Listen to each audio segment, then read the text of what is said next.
Hey guys, welcome back to my channel. I am your host Sleepy Celestial. Now this is it guys, this is it. This is the final two events that we're going to be covering as we start getting ready to close out for the US Olympic trials, as well as a part of Jamaican trials that we covered for the past couple of weeks. We are finally comes to a close today. This will be the last day that I cover track and field. Until next time, we'll be meeting at the Olympics in Paris. So thank you guys so much, like I said before, for this journey. It has been not easy to record back and forth. So the fact that I now made time to cover things properly, I think this is going to be fun. So our first event of the evening, we're going to be covering Rai Benjamin for his first round of the men's 400 meters hurdles to head to the semis, which we'll be covering right after this. On top of that, once we finish with the semis, we will be jumping right into the final, and then we will jump over to Sydney McLaughlin-Mulroney to see what she has to offer on the women's side. On top of that, if you guys missed the previous two videos that I did, it was for the women's heptathlon. It was featuring Anna Hall, as well as Jackie Joyner-Kersee made an appearance. You guys could go check that out. It is uploaded already, so you guys could go check that out. On top of that, let us talk about Rai Benjamin. The last time we saw Rai Benjamin, he, I think, came in second or third at the Tokyo Games, but he made a swore oath that he's gonna come back stronger, because the person that he needs to challenge is Christian Warholm, which is the Viking legend. He ran a personal best which shattered the Olympic record and the world record and became the world record holder. But not in hot pursuit, Rai Benjamin became the second of all time to break that record, as well as Alessandro Santos. So now we're going to see what he's going to do in his first round of the US trials for 2024 heading to Paris. Okay guys, let us start.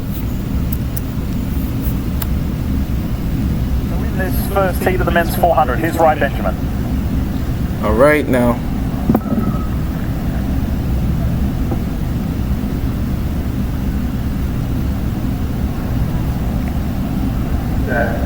All right. Rai Benjamin, make sure you get out. Get out. For the semi-finals tomorrow. Okay. And Rai Benjamin, who's been itching to Oh, he's cruising out. And see, like Anna said, so many of his teammates make Yo, this is light. This is light for him. so conservatively at this point. If he wanted to, he could be well up in front with lane 9, but he's just going to control this heat, which is what he needs to do. No extra energy needed in the first round of a championship. I don't think there was All right. what was the best race of the tour. Oh, he's just jogging it. That's scary. On the track with the starting block for 2021 Olympics. You know, when you're the best in the world, you're just jogging it just to make it to the first round. That is crazy. Now, the crazy part, there's like 5 heats, but we're not going to get into all that. We got Rai Benjamin. We're going to see everybody in the semis and then finals. But look at how the amount of gap he started separating very early. The next 150 mark, he already separated completely from everybody else. That's insane.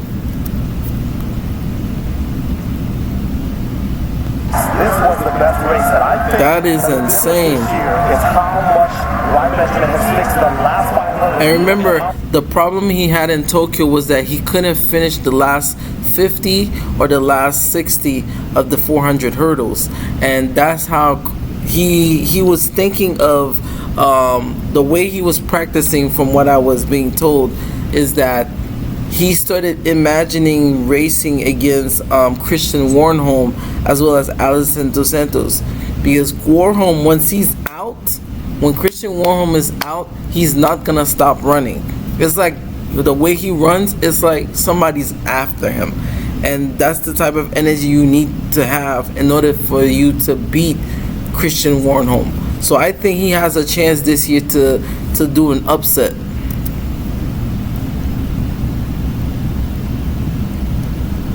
how far ahead he is That's in just the crazy. first round. Wow. On the inside of Ryan Benjamin is James Smith. Whoa, almost a fall on the inside with Noah Langford. And Ryan Benjamin just saunters across the line, no problem. You know how my brain, you know how my mind thinks. I'm sorry your PR is 49.56 because he literally walked across the line and just did that.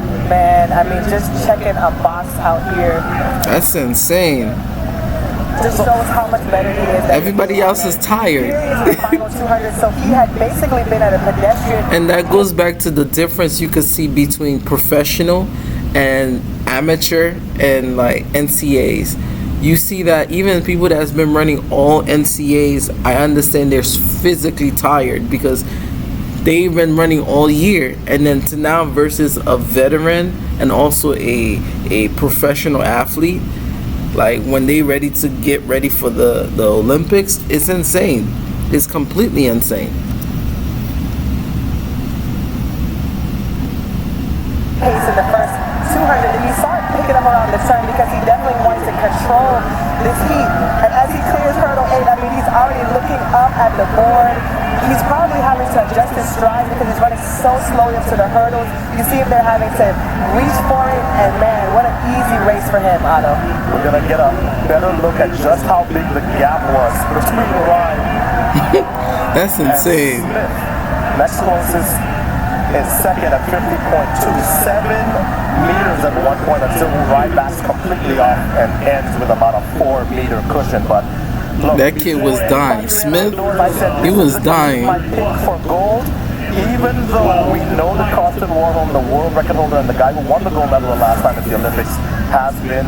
So guys, we're gonna stop it here. So for the first round, we saw Ryan Benjamin run a 49.56 comfortably, followed by James Smith with a 50.28 and Cordy Long with 50.42 and Ariane Shirtley with 50.44 and Clayton Elder with a 51.98. So their top 5 are qualified to head to the semifinal, and Noah Cameron Longford did not make it.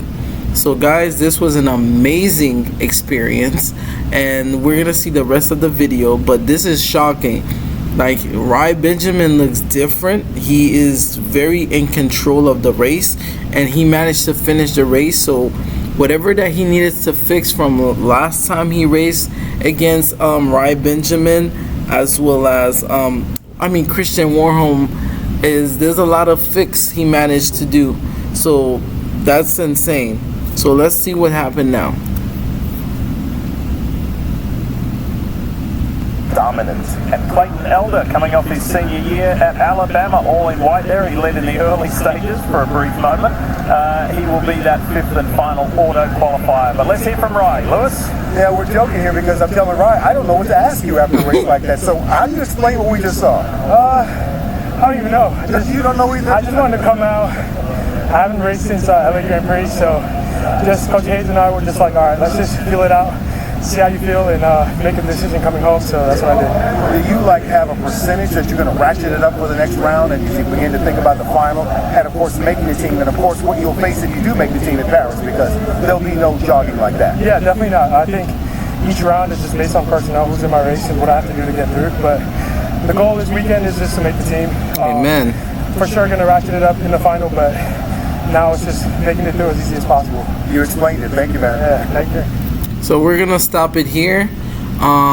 Like I said, this was amazing, and to hear what he said basically confirmed what I just said, was that he's just filling in the crowd, he's filling in each person that he versus to get closer and closer to his goal, which is to get through trials and get ready back into in the lab to start really training, because the person he's going to be versing is not only very fast, but he's also the world record holder. And on top of that, the 3rd fastest man on all time, Alison Zententos, he's also going to be there as well. So he has 2 people that he has to definitely be ready for when he gets out. I think for execution, he'll need Alison Dos Santos to, start the race. And then Christian Warholm is all about power and strength, so he's definitely gonna need him to push even further as you see it coming. So, but enough that. Like and subscribe to the channel, and I'll see you guys in the next video. Bye bye, guys.